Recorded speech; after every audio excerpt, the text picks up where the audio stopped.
The following program contains explicit calls to political action. If you are addicted to the tax-exempt status, Randall might not be right for you. Check with your little sister.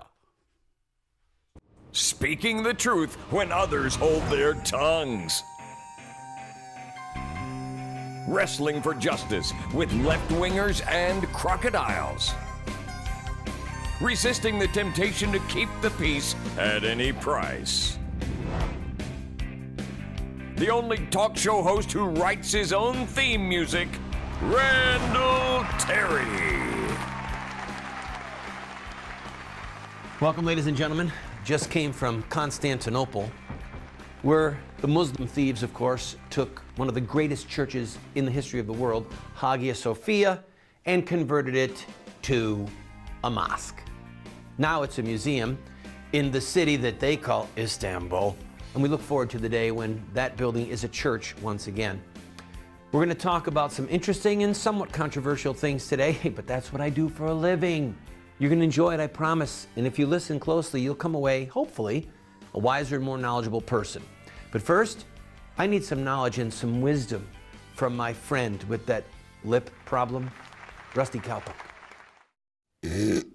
Hey, them confounded pro-life leaders, they got all the sense of a rancher who's wondering why his cows keep on getting on the railroad track and he won't spend the time to fix his fence. Now, does the phrase dumb as a fence post mean anything to you?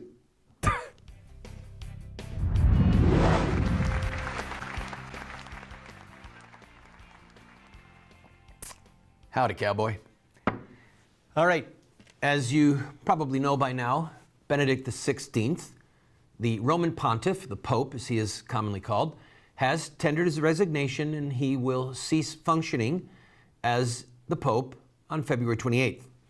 I thought I would use 2 or 3 programs to discuss aspects of the Catholic Church as well as other denominations and look at areas where we agree with each other, where we disagree, and how we can come away with a unity of belligerence, where we unify around certain ethical, social, and political issues to storm the gates of hell, as it were, and to make war on our common ideological enemies.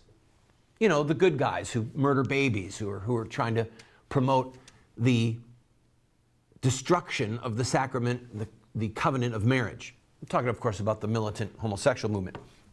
Now, before I look at various issues and differences surrounding various denominations, I want a word of challenge to the Roman Catholic Church, to her bishops, and to Catholics, as well as Protestants who have a heart for certain elements of the Catholic Church. Who will the next pope be? Will it be that man that you see right there? The Archbishop of Ghana, Cardinal Turkson, standing there with Rusty Cowpoke when Rusty decided to get himself all duded up? I don't know. We had a chance to meet him when we were taking a formal complaint to Rome. A group of us, Catholics and Protestants, went to Rome on 2 separate occasions and issued well-documented complaints about the behaviors of certain American bishops and archbishops and cardinals. Namely, that they were continuing to serve communion to politicians in office, starting with Vice President Biden and then Speaker of the House, Nancy Pelosi, who profess to be Catholic, but are instead promoting the murder of innocent babies through abortion. These people, like Biden, like Pelosi, are in open defiance of what the scriptures teach and what the Roman Catholic Church teaches regarding the sanctity of human life and that unborn human life must be protected by law. There is no right to kill a baby. Now, in Catholic law, there's a thing called canons, all right? That's not the kind that fire. It's a body of law, all right? Canon law. There is a canon, Canon 915, which says, those upon whom the penalty of excommunication or interdict has been imposed or declared, and others who obstinately persist in manifest grave sin are not to be admitted to Holy Communion. They obstinately, that means that they refuse to change, they persist, they've got a stiff neck and they're saying, no, I'm going to keep doing this, in manifest grave sin. Manifest means it's out in the open, okay? Everyone can see it. Grave sin includes the promotion of murder. They are not to be admitted to Holy Communion. Now, thankfully, in America, there have been a few bishops who had the courage to publicly state, these people who work for Planned Parenthood, these people who are involved in the murder of babies, they are not to be admitted to communion, period. Okay? But the number of those bishops is woefully low. Tragically, most American bishops look like Cardinal Dolan of New York, seen here laughing with President Obama, or Cardinal Wuerl of Washington, D.C., who are bringing scandal, making the Catholic Church look like a laughing stock by embracing and groveling to and kowtowing to the murderers of children. God help the Catholic Church. What my prayer is, and I ask everyone from every denomination to join in that prayer, my prayer is that the next Pope has the fortitude to say to American bishops and to bishops and priests all over the world, you must enforce Canon 915. If you have somebody who is knowingly promoting the murder of babies, who holds a public office, it is your requirement that they be denied Holy Communion, period. In my opinion, that would do more for the Catholic Church as far as her integrity and the strength of her public witness than all of the parties that they can throw for any elected officials or any photo ops or any nonsense of that nature. God help us. God help our country. I actually believe, and I'm going to take a break after this, but I actually believe that if Roman Catholic bishops and evangelical leaders in 1973, when Roe versus Wade came down, if they had done their duty at that time and made child killing a hill to die on, that the American Holocaust would now be a sorry chapter in American history, like slavery is a sorry chapter in American history. And that our history books would show that we killed that evil in the cradle. But instead, we're 40 years into this Holocaust, over 50 million dead babies killed by surgical child killing, abortion, and no end in sight. God forgive the Christian community, and especially Christian leaders, for the sins of omission and cowardice that have gotten us to this sorry state of affairs. All right, when I come back, we're going to start to take a look at some of the differences in our denominations, what they mean, and hopefully understand each other a little bit better. Don't go away. Randall and I discovered a big hole in Arizona. Randall wanted to call it a big ditch, hole. Darn, I can't remember.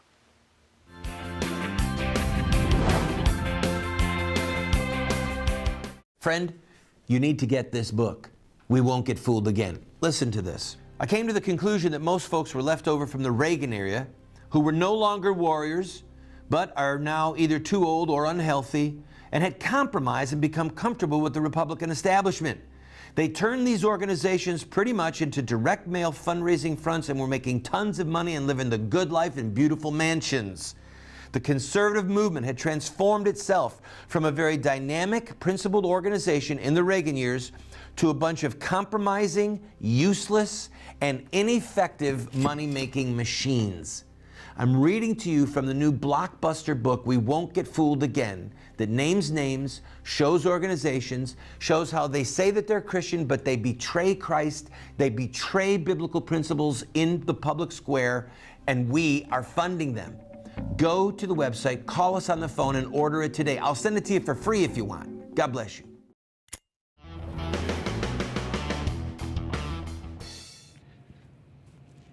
If you stop watching Randall Terry, he'll know. Oh yeah, you better keep watching. Yeah, ow!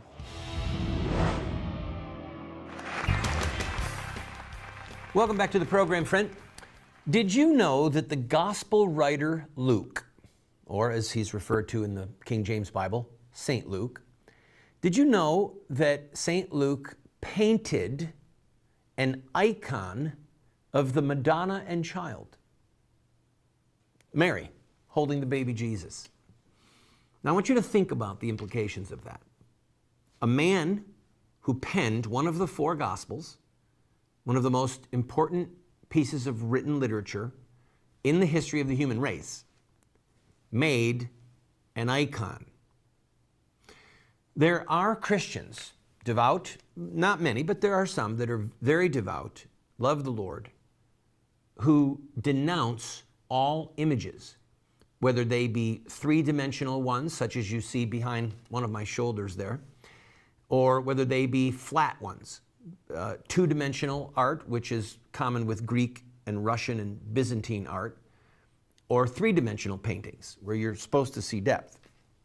They denounce all of it as being idolatry, all right? Let me explain to them and to you, in case you want to be able to explain it to any of your friends, why the church has held from its very dawn, since St. Luke himself, why the church has held that icons and images of things sacred and holy are not idols, all right? Now, first of all, the second commandment, depending on your numbering, does in fact say that you shall make no graven images, okay? Things in heaven, things in the earth, things beneath the earth. And the Jewish world and then the Christian world understood this to mean that we could not have idols, idols that represented false pagan deities, and there could not be an image of God himself, okay? Because no eye had seen him. But we do see, on top of the Ark of the Covenant, angels, right, with their wings stretched out towards one another. We see that God actually commanded Moses to make the bronze serpent that he held up, and everyone who looked at that image was cured.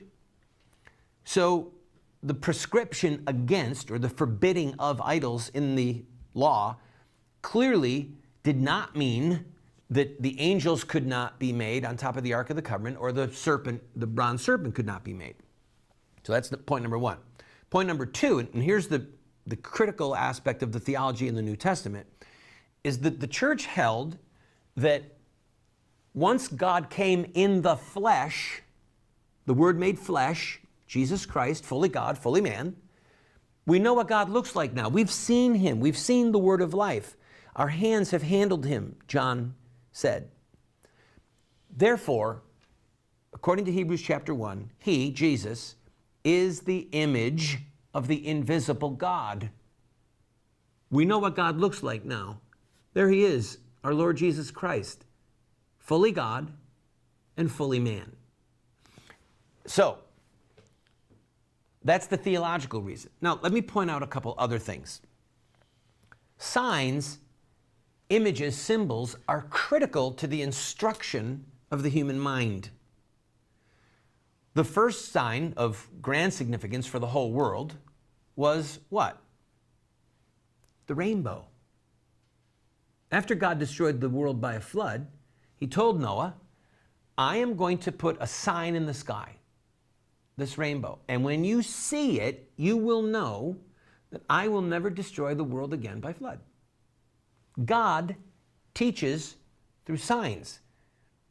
Also, interestingly, inversely, when the Passover was celebrated, God told the Jews, strike the doorpost and the upper lintel with blood. And when the angel of death comes through and sees the blood, that sign, right, then he'll pass over and none of your firstborn will be killed. And by the way, have you ever stopped to think of what they were doing? They took the blood of a lamb and they went like this.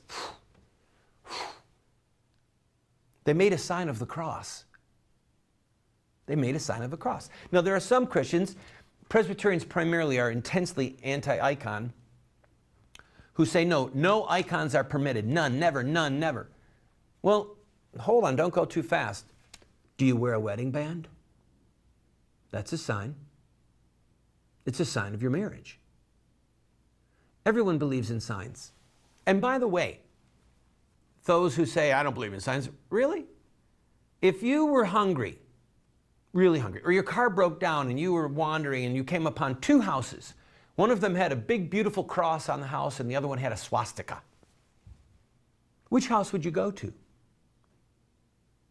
If signs don't matter, if you can't learn, if they don't mean anything, which one would you go to? Would it matter to you? I think you'd go to the one with the cross on it.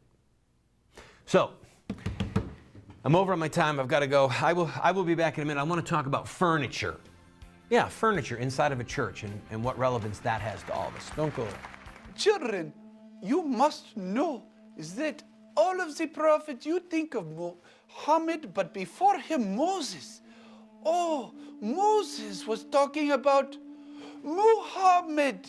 You must know the truth.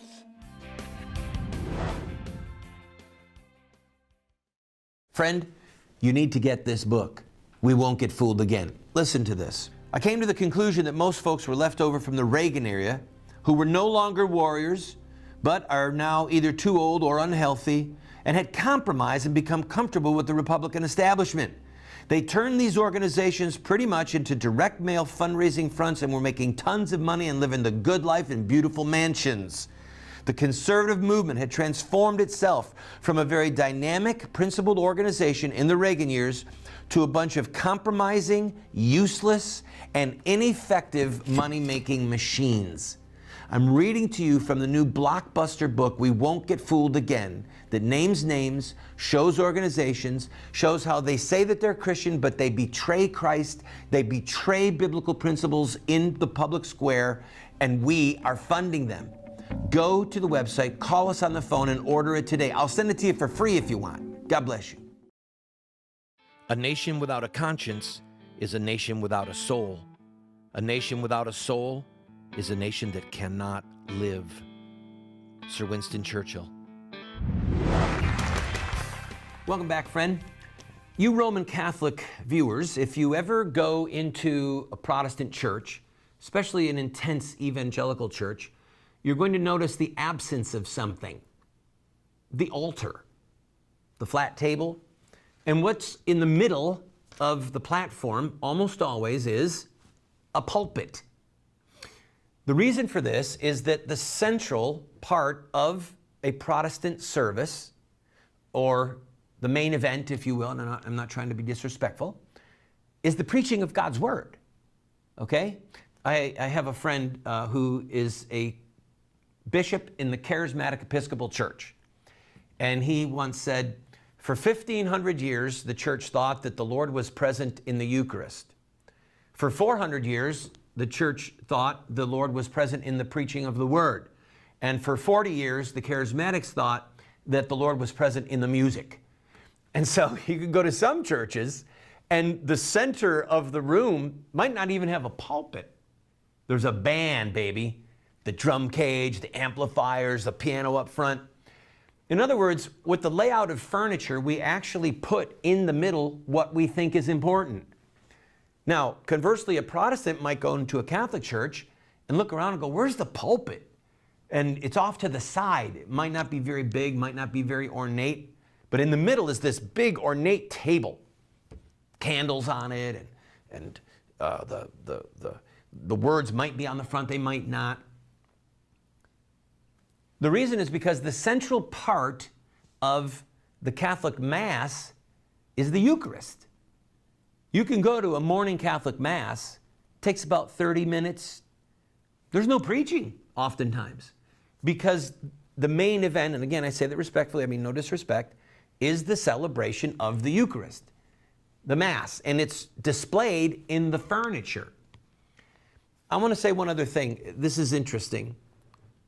In communion, okay, whether it's Roman communion, the Divine Liturgy in the Orthodox world, or communion in the Protestant world, it is the one place where the whole human race is brought face to face with the central event of human history, the Passion of Christ, his death, his burial, and his resurrection. The central event of all human history, your history, is the death, burial, and resurrection of Jesus. I've got to take a quick break. Please don't go away. I want to talk to you more about that, the 4 points that most of us see our lives through, and how a little healing might be brought to you. Don't go.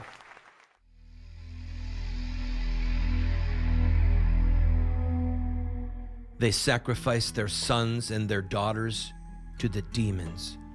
They poured out innocent blood, the blood of their sons and daughters, whom they sacrificed to the idols of Canaan, and the land was polluted with blood. Friend, you need to get this book. We Won't Get Fooled Again. Listen to this. I came to the conclusion that most folks were left over from the Reagan era who were no longer warriors, but are now either too old or unhealthy, and had compromised and become comfortable with the Republican establishment. They turned these organizations pretty much into direct mail fundraising fronts and were making tons of money and living the good life in beautiful mansions.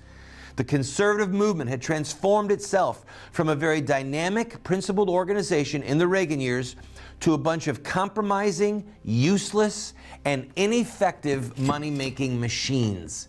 I'm reading to you from the new blockbuster book, We Won't Get Fooled Again, that names names, shows organizations, shows how they say that they're Christian, but they betray Christ, they betray biblical principles in the public square, and we are funding them. Go to the website, call us on the phone, and order it today. I'll send it to you for free if you want. God bless you.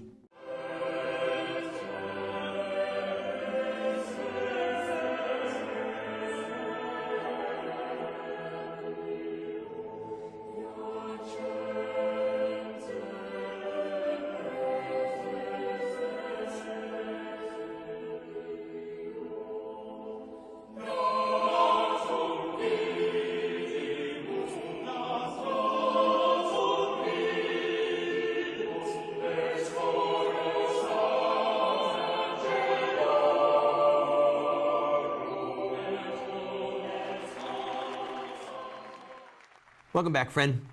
John Calvin, probably close to 100 times, talked about the real presence of Christ in communion.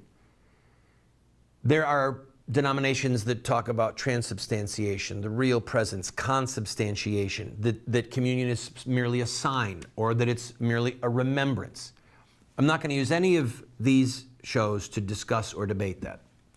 But I do want to talk about something for the sake of your own soul that might help bless you and liberate you if and when you do take communion, and that is this.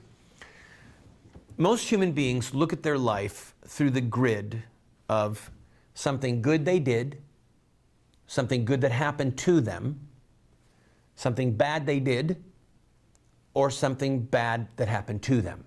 In other words, you'll meet that old timer who just tells that one war story over and over, something good he did. Or you've met the person who inherited a lot of money or won the lottery or something really good happened to them, and that's their fallback story. That's the focal point, the center point of their life. And then, of course, you have people who did something really bad, and that now defines them, either to themselves or to others.